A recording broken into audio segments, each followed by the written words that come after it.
மக்களே, welcome to jelly tax. எல்லாருக்கும் happy morning. இன்னைக்கு எபிசோட் வேற லெவல் கியூட்னஸ் வந்து எக்ஸ்ட்ரா ஆடட் கியூட்னஸாக இருந்துச்சு. எபிசோட் ஃபுல்லாகவே விஜயோடைய அட்ராசிட்டிஸ் தான்.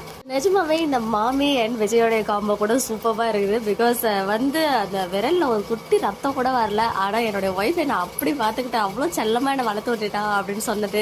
உப்மாவுக்கு வெண்டைக்காயை கட் பண்ணிட்டு இருக்க, ஆம்புலன்ஸை கூப்பிடுங்கன்னு சொல்லி செம்ம அலப்பறை பண்ணிட்டாரு. அதை கேட்டு கீழே இருக்க இன்னும் குடியிருக்க சில பக்கத்து வீட்டு வாசிகள்லாம் வந்துட்டாங்க. பட் நம்ம பக்கத்து வீட்லேயே இருக்கிற காவேரி அண்ட் ஃபேமிலி வரல. பட் பார்த்தீங்கன்னா ஒரு துடிச்சு போனதை பார்த்துட்டு நம்ம காவேரியால் அங்கே நிற்கவே முடியல. ஒரு செகண்ட் கூட வேகமாக கிளம்புனாங்க. பட் சாரதாம்மா வந்து ஒரு கேட்டை போட்டு நிறுத்தி நான் போய் பார்த்துட்டு வரேன் அப்படின்னாங்க. நல்ல வேலை அவங்க போல, அதுக்குள்ளே நம்ம மாமி வந்து காப்பாற்றிட்டாங்க. அதுவுமே மாமி வந்து அவங்க கிட்ட எக்ஸ்பிளைன் பண்ண விதம் இருக்கு இல்லையா, அவங்க ஒய்ஃப் வந்து அவங்க ரொம்ப செல்லமாக வளர்த்துட்டாரு போல. காவேரி எக்ஸ்பிரஷன் செம்ம கியூட்டாக இருந்துச்சு. பட் அன்எக்ஸ்பெக்டட் வந்து என்ன அப்படின்னு பார்த்தீங்கன்னா, அவங்க மொபைல் எடுத்துட்டு வெளியில் வந்தது. நான் கூட விஜயை பார்க்க தான் போகிறாங்களோ அப்படின்னு நினச்சேன். பட் கால் பண்ணி பேசுனது. ஸோ நீங்கள் ஏன் உங்கள் மரியாதையை நீங்களே கெடுத்துக்கிறீங்க, ப்ளீஸ் இங்கேருந்து போயிடுங்க, மரியாதையை கெடுத்துக்காதீங்க, கஷ்டப்படாதீங்க அப்படின்னு சொல்லிட்டு காவேரி வந்து விஜய் கிட்ட சொல்கிறாங்க. பட் நீ எனக்கு கால் பண்ணதே எனக்கு ரொம்ப சந்தோஷமாக இருக்குது, நான் இது இப்படியே வாழ்ந்துருவேன் அப்படின்னு சொல்லிட்டு விஜய் சொன்ன டைலாக்ஸ்.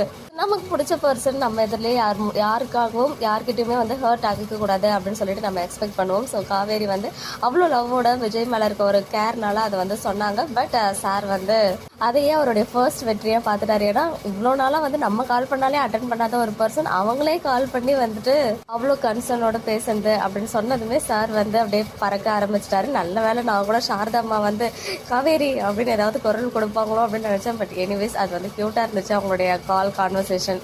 ஃபைனலி ப்ரொமோ கண்டென்ட்மே டெலிகாஸ்ட் ஆகிடுச்சு. ஸோ மாடல், இன்டர்நேஷ்னல் மாடல் மும்பையில் இருந்துனா என்னை வந்து கால் பண்ணி கூப்பிட்டாங்க. பட் நான் இங்கே தான் ஆக்ட் பண்ணுவேன் அப்படின்னு சொல்லிட்டு தமிழில் தான் ஆக்ட் பண்ணோம் அப்படின்னு வந்து சொன்னது.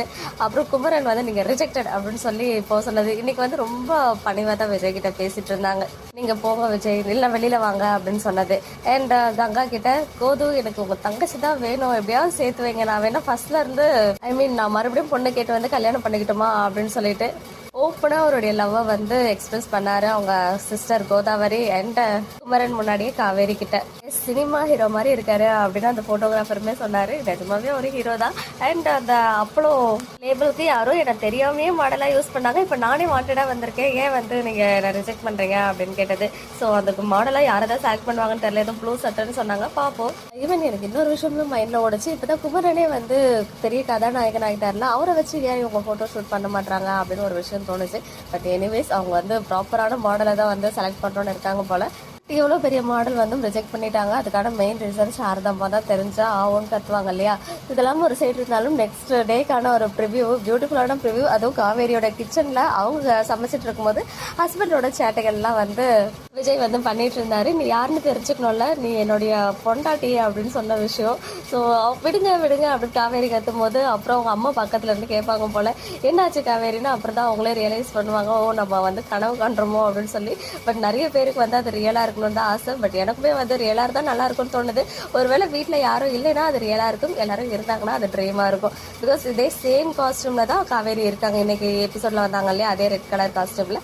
ஸோ பார்ப்போம் ரியலாக ட்ரீமா. நீங்களே சொல்லுங்கள் இன்னைக்கு எபிசோட் எப்படி இருந்துச்சு அப்படின்னு கமெண்ட்டில் சொல்லுங்கள். மக்களே, நெக்ஸ்ட் வீடியோவில் மீட் பண்ணுறேன். எக்ஸ்க்ளூசிவ் அப்டேட்ஸ்க்கு மறக்காம நம்ம யூடியூப் சேனலை சப்ஸ்கிரைப் பண்ணிக்கோங்க.